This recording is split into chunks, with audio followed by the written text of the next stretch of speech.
โดยปฏิบัติตามแผนยุทธศาสตร์ต้านการโซลาดบังหลวงฉบับเลขที่ 2 ลงวันที่ 4 ธันวาคม 2012 ของรัฐบาลที่ได้กำหนดเป็นแผนยุทธศาสตร์ต้านการโซลาดบังหลวงแต่นี่ฮอดปี 2020 เพื่อสรุปและสืบต่อจัดตั้งปฏิบัติเวียกงานดังกล่าวให้ได้รับผลสำเร็จฉะนั้นเมื่อวันที่5 มิถุนายนที่ผ่านมา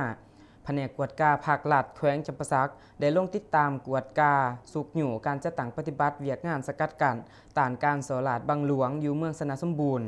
ซึ่งให้เกียรติเขาร่วมเป็นประธานของทานสอนสวรรค์ศิวิไลเลขาพรรคเมืองเจ้าเมืองสนาสมบูรณ์ทานบุญเทียงจันทิราชห้องประธานกวดกาภาครัฐแขวงห้องหัวหน้าองค์การต้านการโซลาดบังหลวงขันแขวงและเป็นเกียรติเขาร่วมยังมีทานนางผู้ไผ่ทองพิมพ์วงศาประธานกวดกาภาครัฐเมือง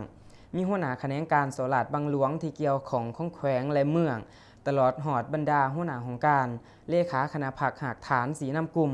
เลขาหน่วยพรรคบ้านใหญ่ทั่วเมืองเขาร่วมอย่างพร้อมเพรียง